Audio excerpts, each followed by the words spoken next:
Welcome back to the online classes. Yesterday we were having a new chapter during the live class, and I had started the new chapter, lesson 6, the making of a scientist. Okay, lesson 6, the making of a scientist, and we had started, and half of the chapter we had finished. Today I am continuing from that ahead of it on the page 36. Take out page number 36 on the top of the page, from the top of the page. In his second year in high school, Richard E. Bright began the research that led to his discovery of an unknown insect hormone. Indirectly, it also led to his new theory on the life of cells. The question he tried to answer was simple. What is the purpose of the 12 tiny gold spots on a monarch pupa? Everyone assumed the spots were just ornamental. E. Bright said, but Dr. Urhard didn't believe it. So in his second year of the high school, he again went for research regarding the unknown hormone which was produced by the monarch eggs. And then this research led to another theory of the life of the cell. Now, there was a question in his mind that what are those tiny gold spots which are found on the wings of the butterfly, monarch butterfly. First, he thought that they may be kind of a decoration, that they may be kind of a ornaments type, decoration type.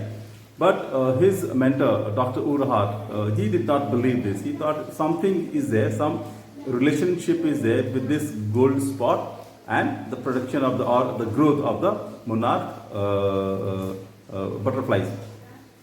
So E. Bright and his friend, both of them decided to do something on it and do some more research, to do some more experiment on this topic.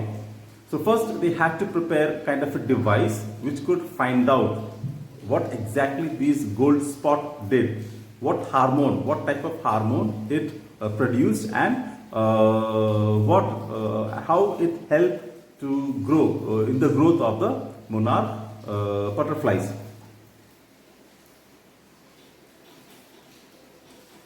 This project won E. Bright first place in the county fair and entry into the International Science and Engineering Fair. There, he won third place for zoology. He also got a chance to work during the summer at the entomology laboratory of the Walter Reed Army Institute of Research. Now, this project won him first place in the county fair, and it also helped him to enter into the International Science and Engineering Fair. Now here he got third place in the zoology department. Now with this awards, with this research, he got permission, or he got entry into the entomology laboratory. Entomology means study of insects. Entomology, study of insects. So here, in this laboratory, he got permission, and this was of the Walter Reed Army Institute Research. Okay, this was a place where he got permission to do further experiments, to do further research based on this topic. As a high school junior, Richard E. Bright continued his advanced experiments on the monarch pupa. That year, his project won first place at the International Science Fair and gave him another chance to work in the Army laboratory during the summer. So, as a high school junior, he worked hard, and again he got first place. He came out with more results for the monarch butterflies, and that won first place again, and he got more chances to work in the laboratory in that summer vacation. In his senior year, he went a step further. He grew cells from monarch's wing in a culture and showed that the cells would divide and develop into normal butterfly wing scales only if they were fed the hormone from the gold spots.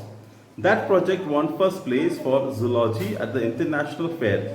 He spent the summer after graduation doing further work at the Army Laboratory and at the laboratory of the US Department of Agriculture. Now, in his final year, again he went on ahead, one step ahead with the experiment. That is, he started experimenting with the monarch hormones and the cells, and with that cells he produced new butterflies, new monarch butterflies, and this project, this theory brought first place to him in the international science fair. Imagine, from the county fair he came to international fair, and there also he received first prize, and this helped him, this allowed him to go and do more experiments, more theories to write in the summer holidays in the laboratory, army laboratory, as well as in the laboratory of the US Department of Agriculture. The following summer, after his freshman year at Harvard University, Ebright went back to the laboratory of the Department of Agriculture and did more work on the hormone from the gold spots. Using the laboratory's sophisticated instruments, he was able to identify the hormone's chemical structure. So in the summer, he again went to the Army laboratory and then to the US Department of Agriculture laboratory, and with the help of the sophisticated, complex machines and microscopes, he could define, he could make the structure of these hormones, the chemical structures of these hormones with those sophisticated machines. A year and a half later, during his junior year, Ebright got the idea for his new theory about cell life. It came while he was looking at X-ray photos of the chemical structure of a hormone.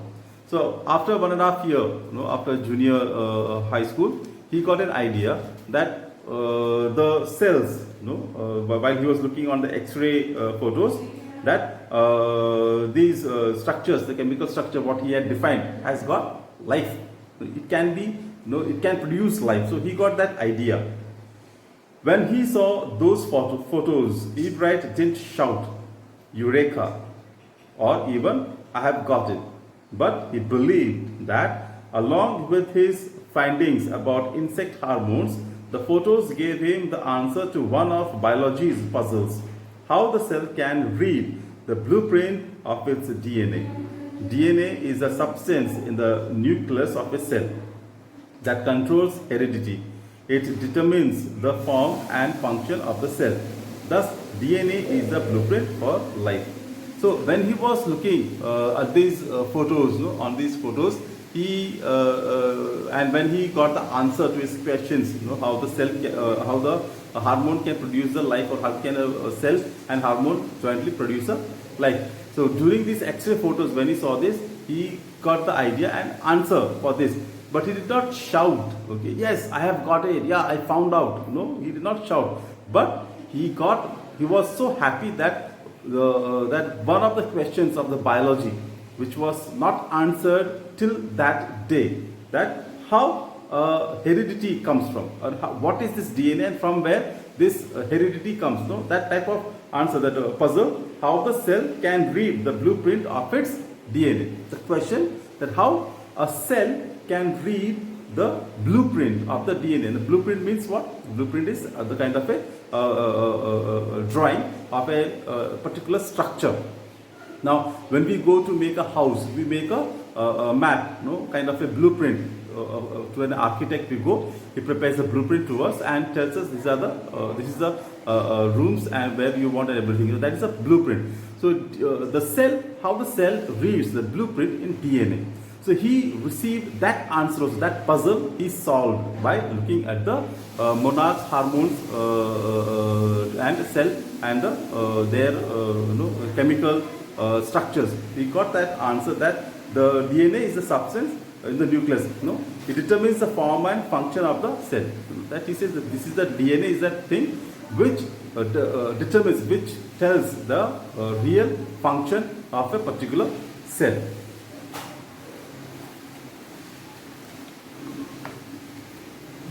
Ebright and his college roommate James R. Wong worked all that night drawing pictures and constructing plastic models of molecules to show how it could happen.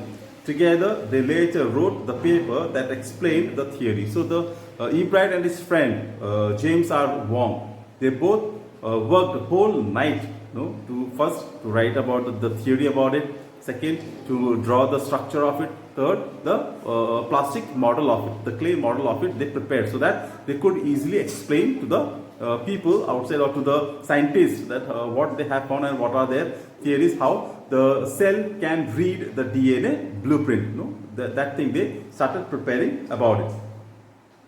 Surprising, no one who knew him, Richard E. Bright graduated from Harvard with highest honors, second in his class of 1510. E. Bright went on to become a graduate student researcher at Harvard Medical School. There, he began doing experiments to test his theory. Now, people were surprised, that from nowhere a child comes and, one by one he is winning the awards on the science field, and now he has because he graduated from the Harvard college, that also second place, and won and become a researcher in the what do you call this researcher in the Harvard Medical School. He becomes a researcher in the Harvard Medical School. If the theory proves correct, it will be a big step towards understanding the process of life. It might also lead to new ideas for preventing some types of cancer and other diseases. All of this is possible because of E. Bright's scientific curiosity. His high school research into the purpose of the spots on a monarch pupa eventually led him to his theory about cell life. So, if this theory was proved rightly, then the sophisticated diseases, just like cancers and other diseases, could be rectified, could be cured. If once this theory is proved that the cell can read the DNA structure or the DNA blueprint, then easily we can heal the cancer and all things. So it was a kind of a very big step and very big success for the young E. Bright. See how all these things started from a small butterfly, monarch butterfly, from the gold spot of the monarch butterfly. From there he started his research, and today he started doing research on the life cells, which is cells, life cell, from where the cells can read the DNA blueprint. Richard E. Bright has been interested in science since he first began collecting butterflies, but not so deeply that he hasn't time for other insects. E. Bright also became a champion debater and public speaker and a good canoeist, an all-round outdoor person. He is also an expert photographer, particularly of nature and scientific exhibits. Now, E. Bright was not only a scientist. He was from his childhood, not only he was collecting the butterflies, but he had other interest in other insects also. He was a good debater. He could argue, and he has won a lot of debate competitions. He was a good photographer, and every time he used to click the photos of the nature, natural beauties, insects, and all those things. And that's apart from his scientific life, he used to spend a good, happy life also. In high school, Richard E. Bright was a straight A student. Because learning was easy, he turned a lot of his energy towards the debating and model United Nations Club. He also found someone to admire, Richard A. Weaver, his social studies teacher and advisor to both clubs. Mr. Weaver was the perfect person for me then. He opened my mind to new ideas, E. Bright said. So in high school, Richard was a brilliant child. He used to get only A+, in all the subjects. He was a top in the school, and he loved to turn to meet people, and he loved to have the debate, and every time he used to win the debate competition. One more teacher influenced him in his school life. That was Mr.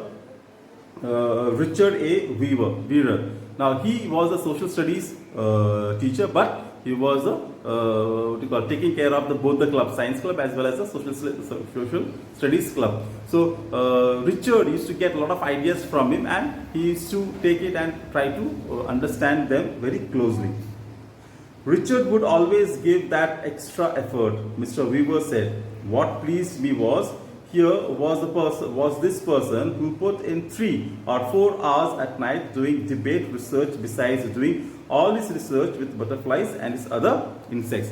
So the teacher says, the Richard Weaver, teacher says that I like this child very much because he does not sit with one thing. He does multiple things. Now, one side he is doing the research on the butterflies and about their life and pattern, and on the other side, late night for 3 to 4 hours he will sit and prepare his debates, reading different types of books, preparing his solid stuff for the debate.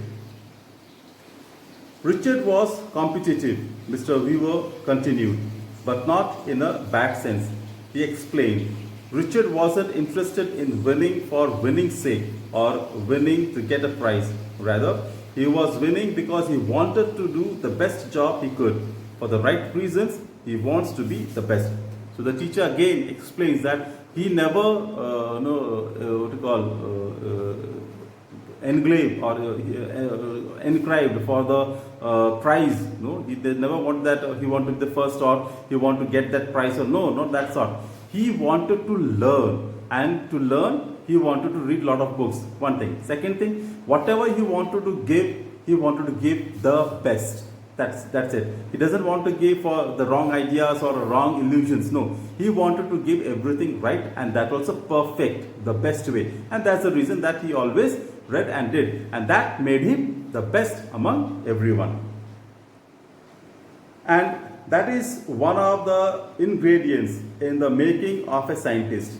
Start with the first-rate mind and add curiosity and mix in the will to win for the right reasons. Ebright has these qualities. From the time the book The Travels of Monarch X opened the world of science to him, Richard Ebright has never lost his scientific curiosity. So finally, the chapter says that if we want, Ebright from the childhood onwards, he just started how? Start with a first-rate mind. Think first in your mind of what you want. Add curiosity, then find out why, what, how, questions, how this thing happened, why it is happening, and mix in the will to win for the right reason, and have the willpower. Yes, I can do it, I can achieve it. And once you have that, no one can stop you. And that's the reason that Richard Ebright did. The book, The Travels of Monarch X, changed the perspective of his life. We know that when he was collecting the butterflies and he was trying to find out how migration of them, tagging them and all these things, and then when he was tired of this and there was no result, he was getting hopeless, discouraged, and at that time his mother gave this book, The Travel of Monarch X. After reading this, he got inspiration, and then no turning back, no looking back. He went further and further and became the first good scientist, a very intelligent scientist of his time. I hope you like this story very well. Try to capture the good things in this chapter in your own life and go ahead in your life. So stay home, stay safe. Thank you. Have a nice day.